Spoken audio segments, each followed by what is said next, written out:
Okay, so in the Overman's Manifesto, we discuss how everything is built upon three things. Reality consists of three things: the self, society, and the unknown, right? And we talk about how the self is comprised of three things, right? Universal consciousness, the body, and your environment. And how society is the collection of selves, and how the unknown is everything we don't know, everything we can't know, and how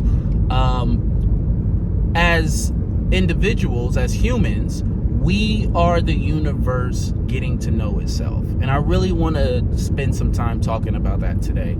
I know I talk a lot of politics recently on my channel, but believe it or not, for majority of my life, up until maybe 2 years ago, I was just totally uninterested in politics.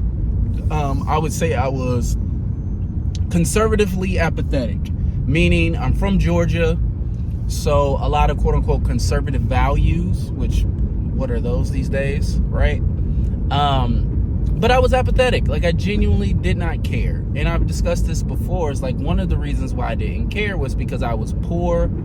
I was a poor black man. And when you read the manifesto, you'll be able to tell it's like, I just kind of see through the bullshit.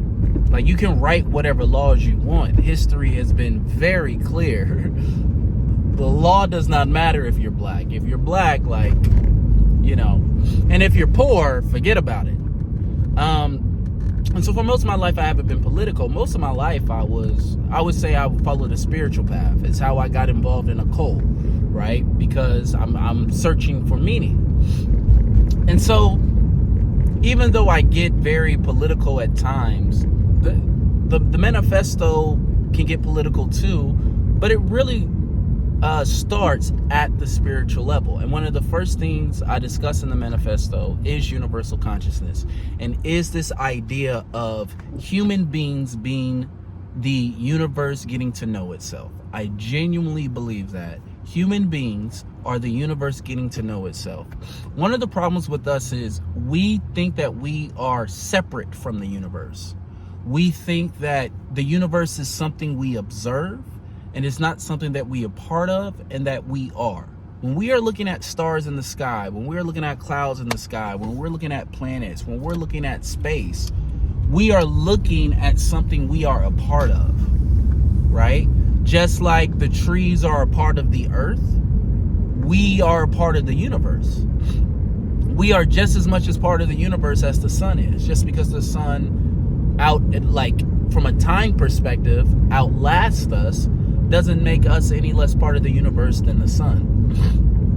And so when you begin to understand humans as part of the ecosystem, and this is one of the problems with humans want to view themselves,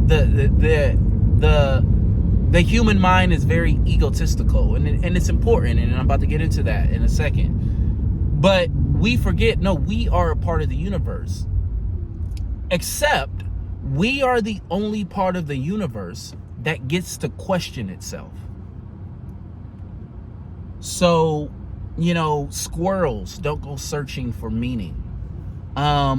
Stars don't debate about justice. Planets don't set up governments, right? These are things that are reserved for the human experience. Human beings are the ones that do this. We are the universe getting to know itself. We are how the universe names its stars. We are how the universe names its animals. We are how the universe names itself. Every human being is the universe getting to know itself. And so this gives you a whole new perspective on humanity itself. And one of the big things that I talk about in the manifesto is that every act of oppression is anti-evolutionary.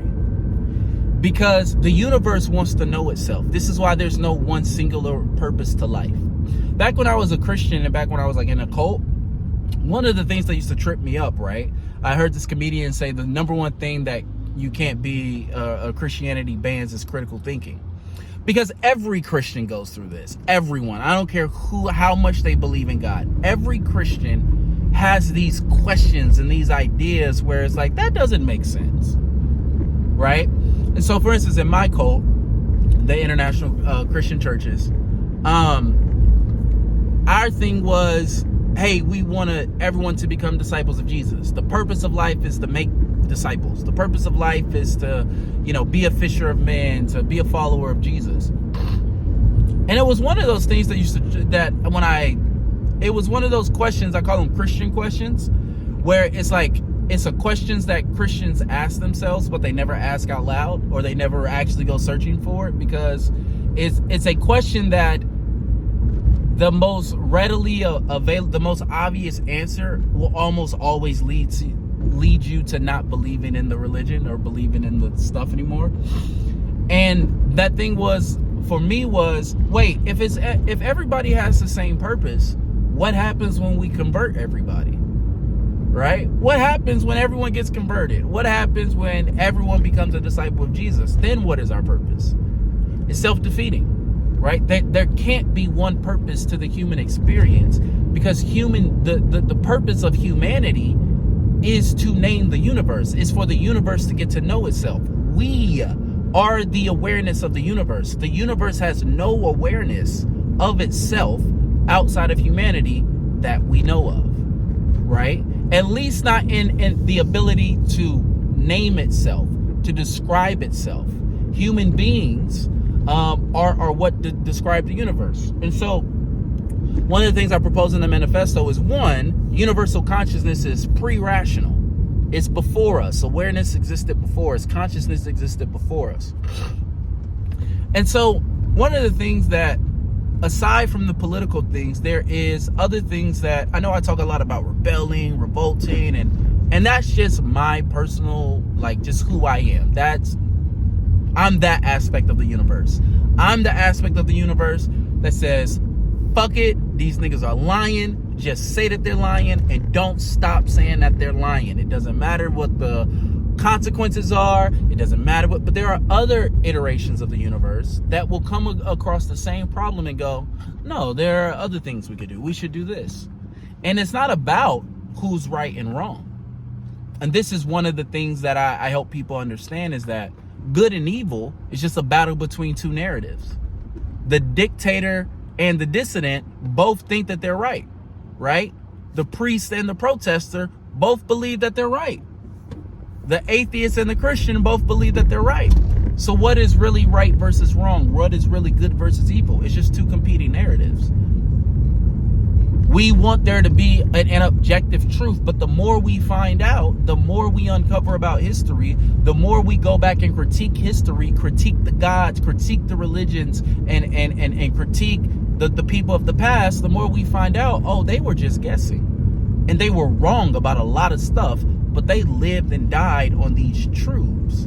There have been generations who have lived and died on the truth that the earth is flat.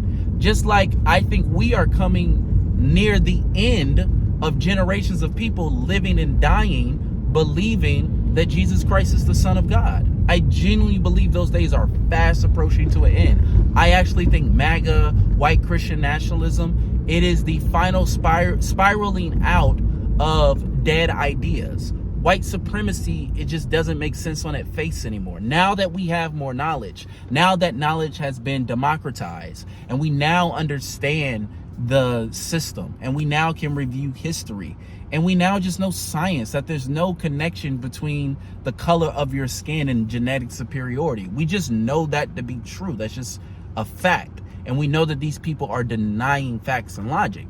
Same thing when it comes to Christianity. It's like, guys, you've been waiting on this man to return for 2,000 years, right? I believe that the more that we find out, these truths will be dismantled. And it shakes people to their core, because one of the things that, as meaning makers, is we need truth. Truth is a necessity, right? The first thing that awareness does is it makes itself aware of itself, but then it has to now narrate the void.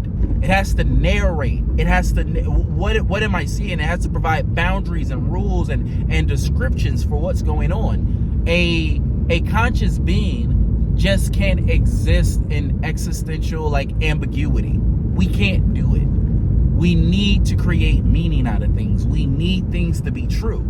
So we assert things as true based upon the information that we have, because we need, not because they are objectively, cosmically true forever and all eternity, is that we need them to be. People need Jesus to be the Son of God. People need to believe in something greater than themselves. I talk about this in the book. I believe that the faith of God is more important than the fact of God. Even though I don't believe in God how people believe in God, and even though I don't believe that Jesus is the Son of God, I say over and over again in the manifesto, listen, as long as you're not weaponizing your religion, if you believe Jesus Christ is the Son of God, go do that. Why? Because we're all meaning makers. We all are the universe getting to know itself. And just like how you have to wrestle with ideas in your head, you know how you have to wrestle in your spirit when you're going through stuff? Our competing ideologies is the universe wrestling with itself. This is why I say we have to actualize what we want. There is no guarantee that justice is just. There is no guarantee that truth is truth. There is no guarantee that righteousness is righteousness. If an evil person gets in charge of the justice system, they're going to weaponize the justice system against the righteous. And if a righteous person gets in charge of the justice system, they're going to weaponize the justice system against the immoral. It's not about what justice is, it's about who gets to define what justice is. This is why actualization is so very important, why I talk a lot about actualized faith. Is you need to say, this is what I believe, right? And here's how I'm going to live it out. Right? You that's why actualized faith is so important. And so in being a meaning maker, yourself, I'm a meaning maker. You're making meaning all the time. I talk about this all the time. You made meaning of the thumbnail. You made meaning of the title. You made meaning of, you're making meaning, right? And so one thing that the reason why I say this and I harp on this is because I think we live in a society that has stripped meaning out of existence. We have taken all the necessities of existence and we've put them behind a paywall. Not because it's rational or logical or it's for the betterment of self and society. No, it's because there is a collection of selves over time that have been in control. And these collection of selves believe that acquiring wealth, right?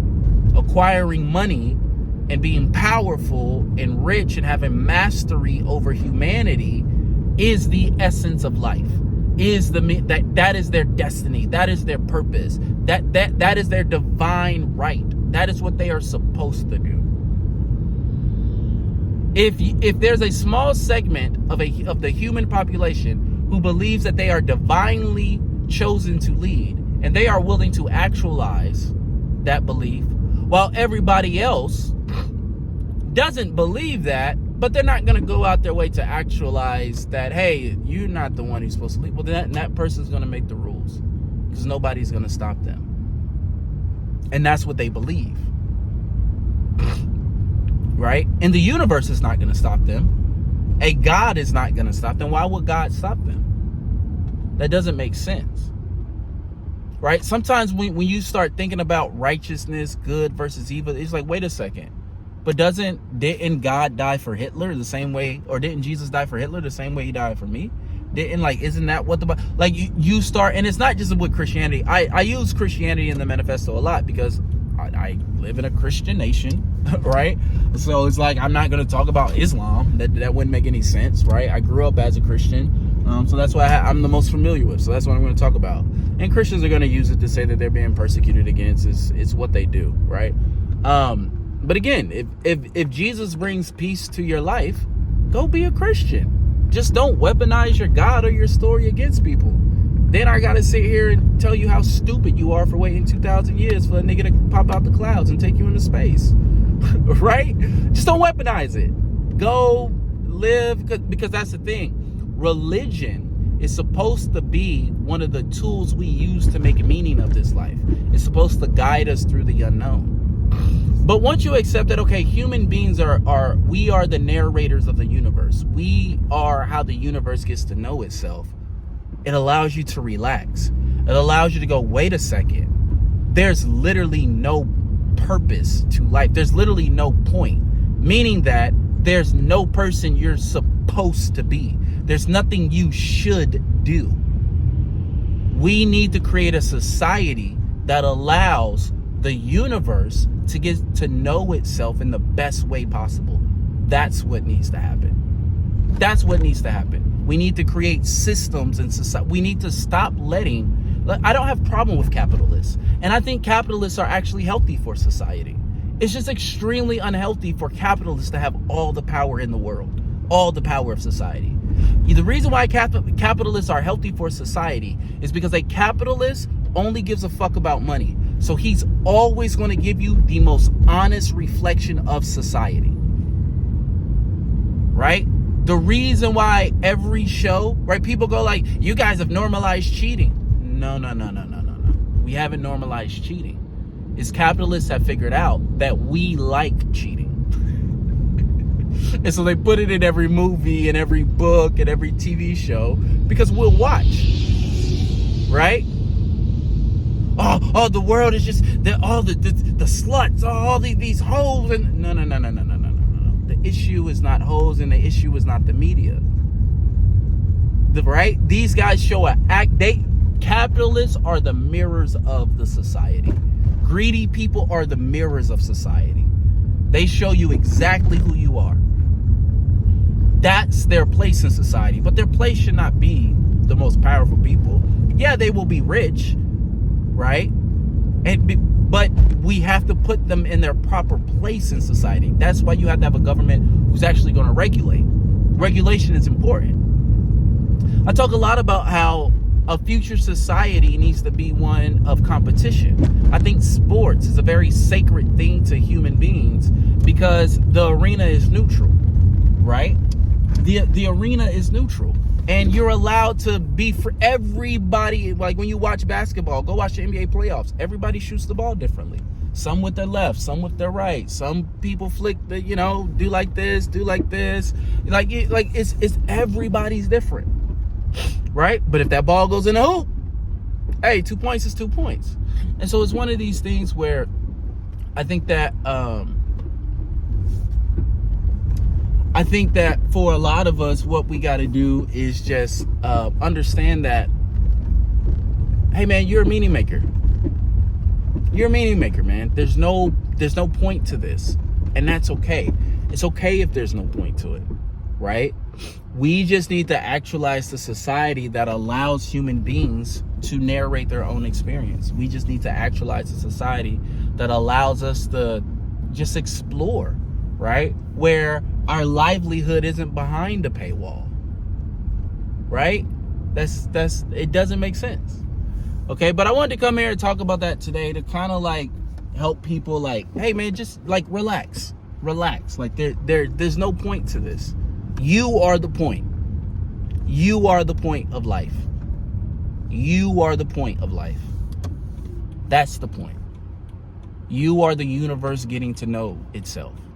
I am the universe getting to know itself. This is why every person is important. This is what we all feel in our soul. That's where the desire for human rights come from. That's where the desire for justice comes from. This is why we will die for our children. Because what we know inside is that person, whether they're black, white, disabled, not disabled, whatever term we want to use to describe them, right? To make ourselves feel less lonely in the void. Whatever word we want to use to describe people, that's just another iteration of the universe getting to know itself. And that needs to be respected because the universe wants to know everything. It doesn't just want to know goodness. It wants to know evil. It wants to wrestle with every part of itself. And every human being, from me to Trump to Hitler to the newborn baby to everybody is a physical manifestation of the universe getting to know itself. And so you can't get mad that people think differently than you. You can't get mad that people want things differently than you. If you genuinely want the world to be a better place, you just have to be a better person. It's just that it. You have to will it into existence. You're not owed it. The universe doesn't owe you anything because you are the universe. How can you owe yourself money? You can't owe yourself money, right? If I made money, it's mine. I can't give it to myself. You are the universe. You don't owe yourself anything other than just to exist. You are going to die regardless. Doesn't matter how you feel about it. I'm going to die. You're going to... I need to go to Dick's. I just passed the basketball court and I realized I need to buy myself a new basketball. Is it?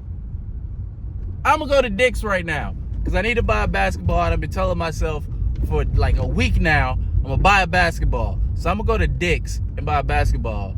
And I just like saying Dick's. It's a fun word. But yes, you are the universe getting to know itself. Relax, man. Relax. You'll be good, all right? All right, I'm going to go see some dick. I'm going to go to Dick's. I love you guys. Bye.